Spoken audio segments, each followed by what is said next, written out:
Welcome back ناظرین. ہم بات کر رہے ہیں آئی ایس آئی، سی آئی اے، القاعدہ، دہشت گردی اور وکی لیکس کے لیٹسٹ انکشافات. ظفر ہلالی صاحب، بریک پہ جانے سے پہلے گفتگو ہو رہی تھی اور ہم یہ جاننا چاہ رہے ہیں کہ suddenly I S I spot light میں کس وجہ سے آ گیا ہے؟ دیکھیے، ان کو ہمیں بیک فٹ پہ رکھنا امریکن کو it always serves a good purpose. Raymond Davis کے بعد لگتا ایسا تھا کہ ہم فرنٹ فٹ پہ آ گئے تھے اور وہ بیک فٹ پہ تھے اور وہ انہیپی تھے، اور واقعی ان کو جینیون کمپلینٹس بھی ہیں جو ہمارا جس قسم کا ایٹیٹیوڈ ہے خاص طور نظرات وزیرستان کا آپریشن پہ. مگر مجھے حیرت یہ ہوتی ہے امریکنوں پہ کہ ان کو پتہ ہونا چاہیے کہ اس جنگ میں ان کے دشمن ہمارے دشمن نہیں ہیں اور سب ہمارے دشمن ان کے نہیں ہیں. اور انہوں نے ہمیں یہ بات زیادہ تر اظہار کیا. جب ہم نے ان کو 2 دفعے کوآرڈینیٹس دیے بیت اللہ مسعود کے بارے میں، ہم نے کہا کہ بیت اللہ مسعود بڑا ہی از ریکنگ ہیوک ان پاکستان، مہربانی سے آپ کے پاس ڈرونز ہیں، یہ کوآرڈینیٹس ہیں، آپ اس کو نکالیں. 2 دفعے انہوں نے انکار کر دیا، تیسرے دفعے کچھ کیا.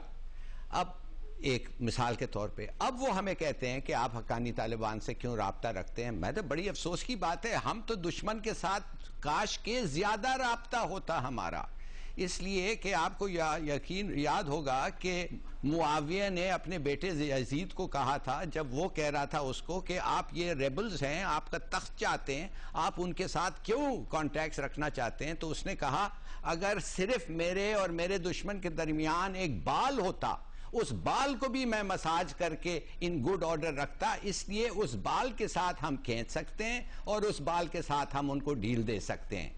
ساتھ ساتھ وہ ہمیں کہتے ہیں کہ ہم نیگوشیٹ کرنا چاہتے ہیں طالبان کے ساتھ، ساتھ وہ کہتے ہیں آپ کے پرانے کانٹیکٹس ہیں ان کے ساتھ، کم اینڈ ہیلپ افغانستان، ان کو کانفرنس ٹیبل میں رکھیں. ساتھ وہ ہمیں کہتے ہیں نہیں ان کو بم کرو، مارو، ختم کرو.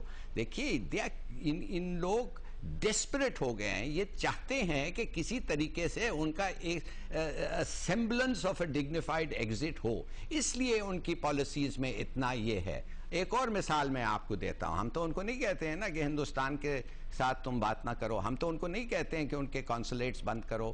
ہم نے میرے خیال میں وربلی شاید 1-2 دفعے کہا ہوگا کہ یہ جو 4 کانسولیٹس ہیں، 14 نہیں ہے بائی دا وے، 4 ہیں، ان 4 کانسولیٹس میں کو کام ٹورسٹ تو اتنے نہیں ہے کہ ان کے پاس 4 کانسولیٹس چاہیے، مگر یہ کانسولیٹس کو بھول جائیں. اصل جو ان کا کام ہو رہا ہے وہ جو میڈیکل سینٹرز جو ہندوستان کی لوگوں نے آ کے کھولا ہے ادھر یہ کام ہو رہا ہے. ہم نے تو ان کو آئیڈینٹیفائی کر کے ایک بلڈنگ کا اور ایڈریس کا نام دے دیا ہے جدھر برآمدات بختی کے ساتھ وہ میٹنگز کرتے ہیں. ہم نے وہ برانڈی، اس کا نام ہے، ویزا آفیسر کا نام اس کو دے دیا ہے کہ بھئی ادھر بھی میٹنگز اور پلاننگز ہوتے ہیں. انہوں نے کیا کیا؟ اس کے معنی they are a terrorist organization because یہ لوگ تو ٹیررزم پروموٹ کر رہے ہیں.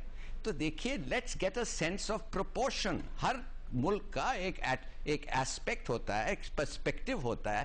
It doesn't necessarily be, it has to be identical with your ally, مگر مختلف بھی ہو سکتے ہیں. مگر اس کا مقصد تو نہیں ہے کہ آپ ان کو ٹیررسٹ آرگنائزیشن ڈکلیئر کر کے اور پورے دنیا میں ڈھنڈورا پیٹے. آپ کو ایک چھوٹی سی میں مثال ایک اور دیتا ہوں. یہ الجزیری ایک آدمی ہے برٹش، 2002 میں برٹش ایڈمٹ کیا، کون؟ گارڈین اخبار، ڈیلی ٹیلیگراف، کہ یہ برٹش MI6 کے لیے کام کرتا ہے. پاکستان آ کے اس نے چرچز اور 4 ہوٹلوں پہ حملہ کیا.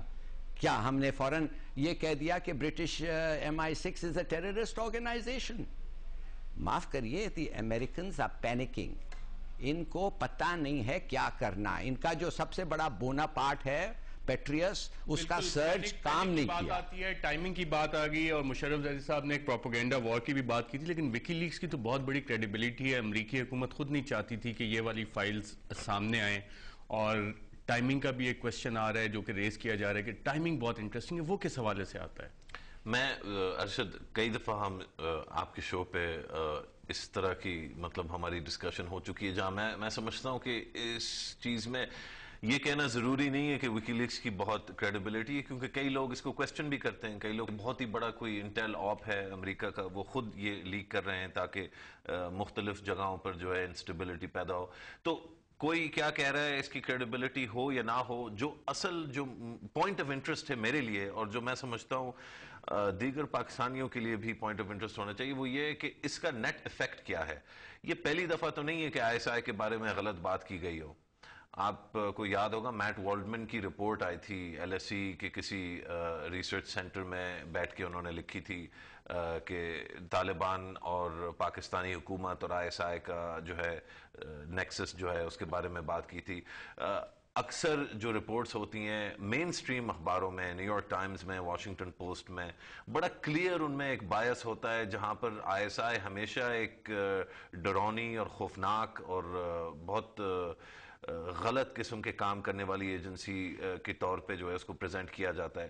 سوال یہ نہیں اٹھتا کہ وہ کیوں اس طرح کر رہے ہیں. وہ تو جس طرح ہلالی صاحب نے بہت اچھی طرح سمجھایا، لازمی بات ہے وہ چاہتے ہیں کہ ادھر سے ایک ڈیسنٹ طریقے سے وہ ایگزٹ کر سکیں، اور اس کے لیے سارا جو بلیم ہے اگر وہ کسی اور کو جو ہے ویلیفائی کر کے ولن بنا سکیں تو وہ پھر آسان ہو جائے گا کہ وہ کہیں گے دیکھو یار ہم کیا کر سکتے تھے، یہاں پہ تو ساتھ میں جو ہے دشمن بیٹھا ہوا تھا، ہمیں تو پتہ بھی نہیں چلا، ہم 10 سال ان کو پیسے بھی دیتے رہے، ابھی بھی دے رہے ہیں، ان میں سے کچھ اچھے لوگ ہیں لیکن کچھ برے لوگ بھی ہیں، وہ ساتھ میں جو ہے مطلب ہمارے خلاف کام کر رہے ہیں. یہ سٹوری وہ جو ہے مطلب پروموٹ کرنا چاہتے ہیں. جو اصل the real sort of point of focus I think should be کہ ہم اتنی آسانی سے یہ جو پروپیگنڈا وار ہے یا یہ جو ڈس انفارمیشن ہے، اس کے وکٹم یہ ملک جو ہے اتنی آسانی سے کیوں بن جاتا ہے، کیوں اتنا آسان ہے اور ملکوں کے لیے ISI کے بارے میں اس طرح بات کرنا، کیوں ہم نے اپنے ملک صاحب کو آپ اس نے بہت پوزیشن میں ڈالا. انٹرسٹنگ کوشچن اٹھائے، اور ناظرین بریک کے بعد جب ہم واپس آئیں گے تو آپ کو بتائیں گے کہ انٹرنیشنلی وکی لیکس میں جو